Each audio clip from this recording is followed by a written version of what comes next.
Hey guys, we moved from Sandbanks to Lulworth Cove. It's a beautiful place, literally a cove, a beach within a cove. Um, it's nice and quiet, but very pebbly, big big stones. There's my boys there. Aaron's in the water. Yeah, there you go. And there's some people up there. Can you see the people up there? There. And then there's some more people up on that one. Look, those people. But my boys are there. That's Kyle, Levi, and Aaron. It's a nice place.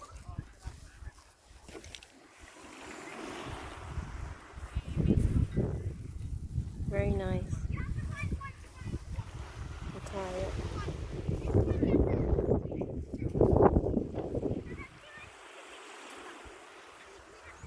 Hello. So, what shall we talk about? Ano ang ating dapat pag-usapan? Pag-usapan natin ang mga plight ng Filipino nurses sa Philippines. So, I have been in the UK for 20 years. Actually, 20 years in October this year. 18 kami na dumating dito from different towns in the Philippines. So, previously, ang mga dinanas ko bago punta rito is may English exam na iswasware, merong nursing exam, tapos may interview sa local agency, and then interviewed by the trust. So, trust ng empleyado. Employee pala. Mali. Employer. So, panahon namin noon, nag-adaptation courses. So, lahat kami, binigyan kami ng mentor. Tapos, after 3 months, pero nagwo-work na kami sa ward. Ang supernumerary period namin noon is,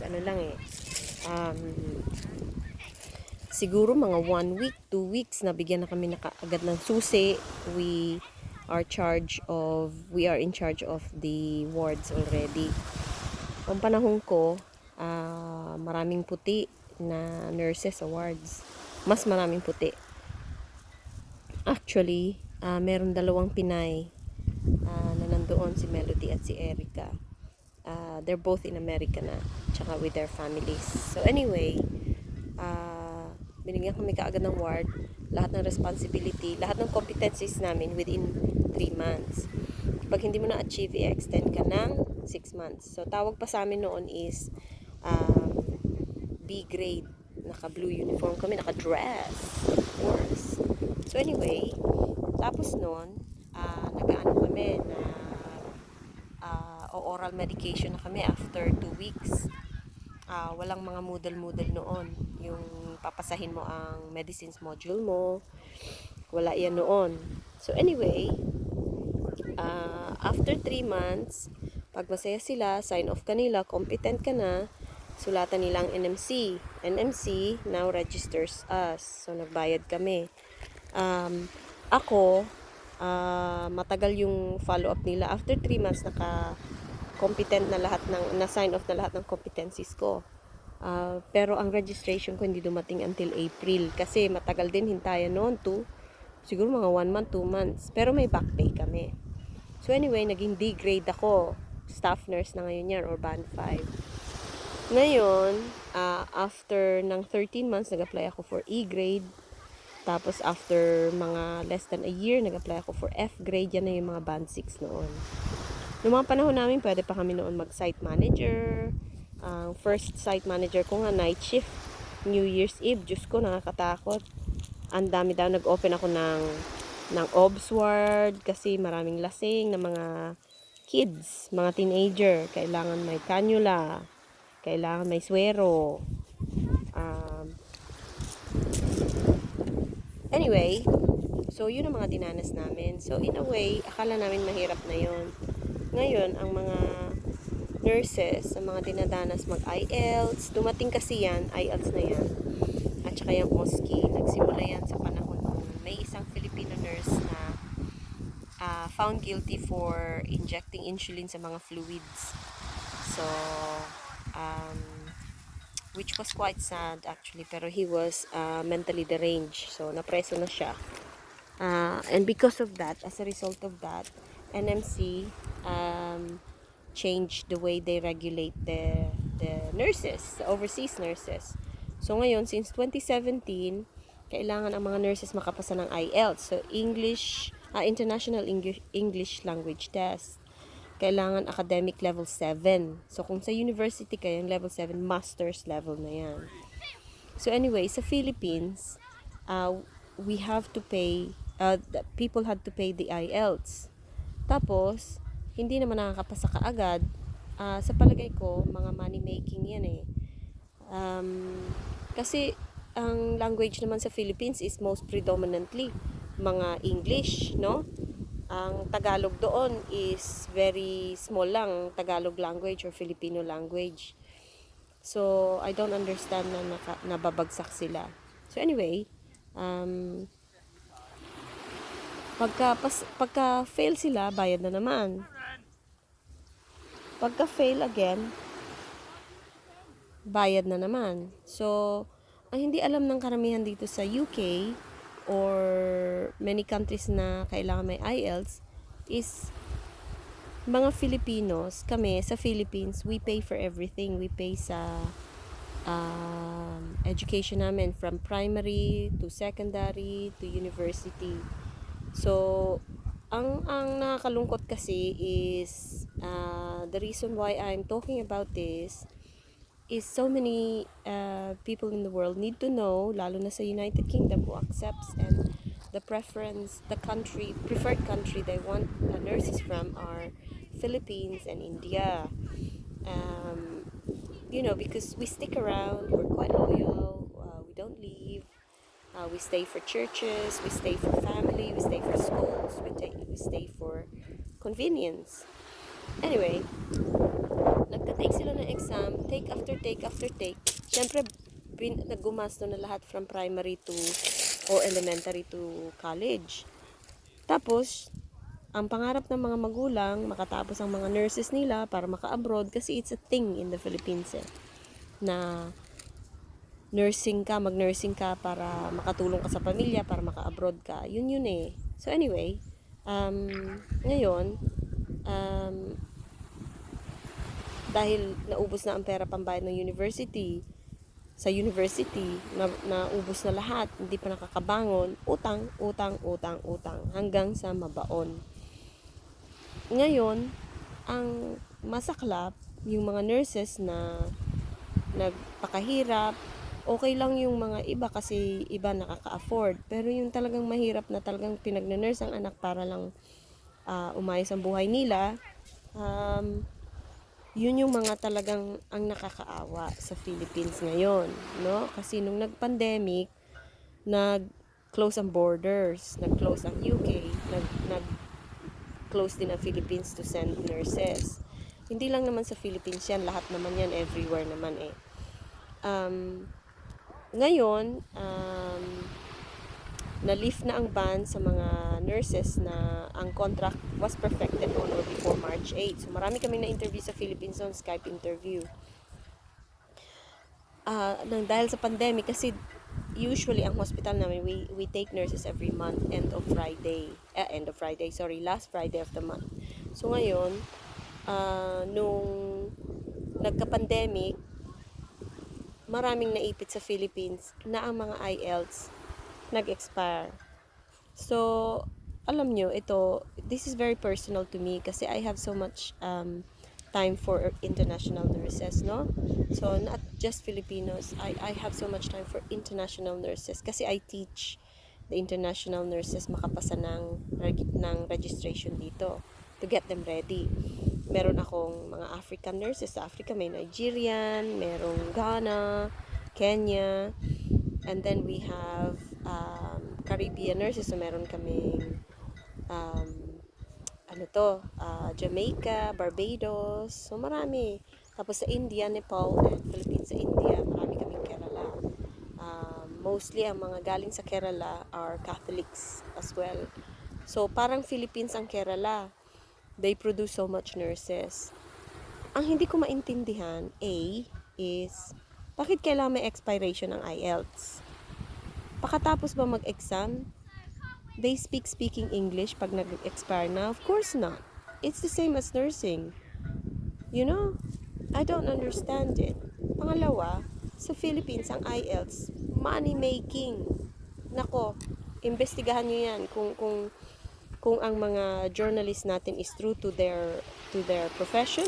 They need to investigate it. Bakit maraming napoproduce ang mga India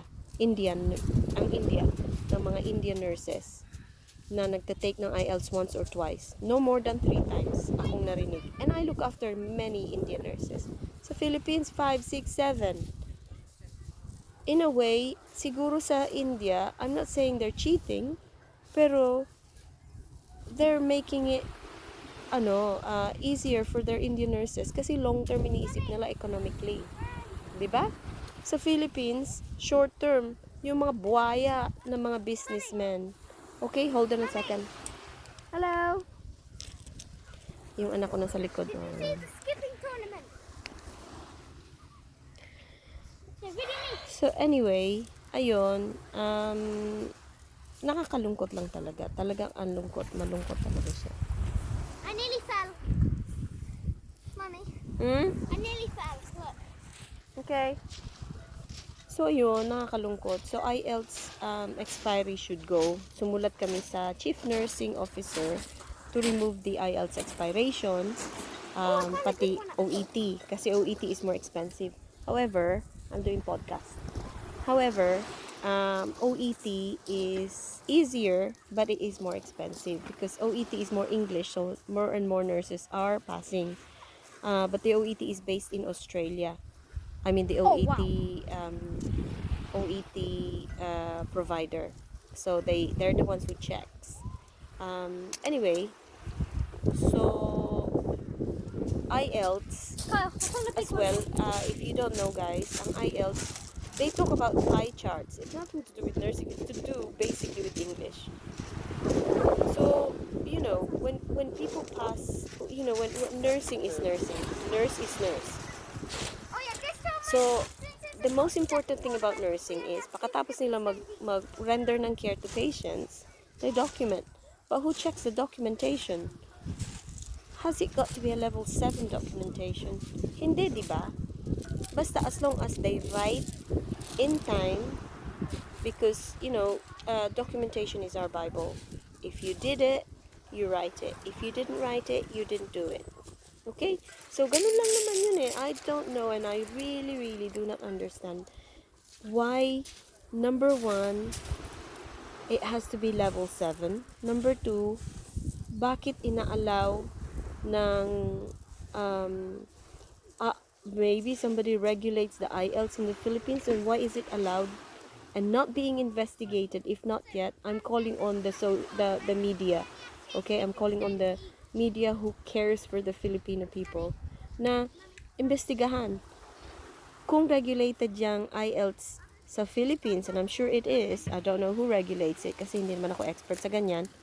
Bakit inaalaw? So, investigahan bakit kailangan mag-exam sila 5, 6, 7 times. Ang iba, meron akong candidate 10 times bago siya pumasa. It is hard work. It is heartbreaking. Tapos, heartbreaking. So, ngayon, nagkaroon ng pandemya, 10 times ka ba naman mag-IELTS? Bagsak, pasado nga, mag-expire naman. So, yun, marami, it is hard, and it is such a shame kasi Philippine nursing is in English language. So, we use English language. Our nursing is in the Philippines. We only have one non-English subject in the Philippines, which is Tagalog, really. And I failed too. I nearly failed in my Tagalog language. So yeah, that was quite, annoying, sad, money making. I think that's criminal, really. Isn't it? It's just criminal. Oh my gosh, there's so much flies here. So much flies. When people walk, flies are just flying, basically. Anyway, so I think somebody has to look into this. I don't know who we're gonna call, who we can call, who can influence it, but it has to stop. It has to stop. It's not right, really. Anyway, so that's my short take on the plights of the Filipino nurses regarding sa IELTS. So ngayon, naghihintay na lang ang mga Filipino nurses about to fly abroad, no? Kasi nursing is the Filipinos, I mean the nurses from the Philippines is the preferred country of many nations, whole world. Okay? So anyway, the highest nursing by country in the UK is actually Philippines. So sana, the Philippine government and the UK government can talk to each other and say, look, um, it may be a regulation that IELTS has to be passed, but babaan naman ang score. Make it all 6.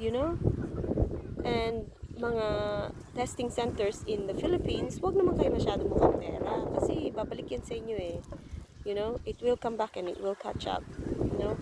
Remember, karma is a bitch. Karma is digital.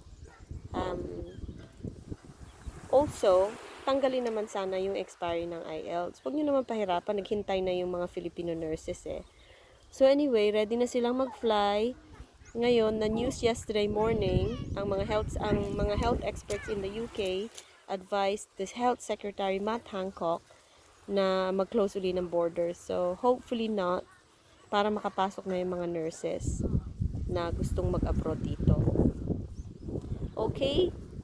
Anyway, gusto ko lang sana on that note, right? Gusto ko ipaalam sa mga Filipinos na nasa Philippines, right? The Philippine government dealt with COVID pandemia or pandemic better than the UK. Ito, sasabihin ko sa inyo bakit. Okay. First, kailan lang nag-quarantine dito sa UK? July 8 lang. Okay? Ng 14 days. Second, kailan lang nag-impose ng mask on public places? Tingnan itong mga tao dito, walang mga mask sa beaches, sa towns, sa crowded areas. Walang mask, walang fines. Only last Monday na nag-ano sila na less than 6 people. The cases are rising. But there is the bit where nagra-rise ang COVID cases kasi they're ramping up the swabs. Katulad din yan sa Philippines. So anyway, yun lang yung mga classic example ha. Ito pa, ang mga nursing professionals sa Philippines, doctors, medical technologists, lahat, healthcare workers that works in the hospital, lahat naka-hazmat. Kahit hindi sa high-risk area. Punta kayo dito sa UK, apron lang at saka mask. Bawal ka pa mag-gloves kung hindi ka nagtatouch ng bodily fluids. So, ang hindi ko maintindihan, and I have nursing, we're a family of nurses, so wag magagalit yung ibang tatamaan ha. Hindi ko alam kung bakit nagbabagsakan ang maraming affected or infected na mga nurses sa Philippines. Yung mga nagtatrabaho sa ospital naka-hazmats naman. So meaning, hindi kayo naguhugas ng kamay, first of all. Pag uwi nyo ng bahay, nagdadala kayo ng mikrobyo sa mga pamilya nyo, or matigas ang ulo, pagkagaling ng duty, lalabas doon sa crowded area. So, ganun lang naman yun. Huwag kayong manisi ng gobyerno. Kasi there is no government, there is no country that got it right the first time. Okay? So, yun lang. Yun lang ang aking small talk. Sana panoorin ninyo. Follow me on YouTube. Ang susunod nating pag-usa or drop me a comment and tell me what you want us to talk about. Okay, so don't forget to subscribe, hit the like button, and the bell button. Press that one, please. All right, follow me. Bye. Like entertainment. There's my boys. Hello. There they are. It's a nice place. Anyway, guys, paalam muna for today. Subscribe, hit the like button, and the bell.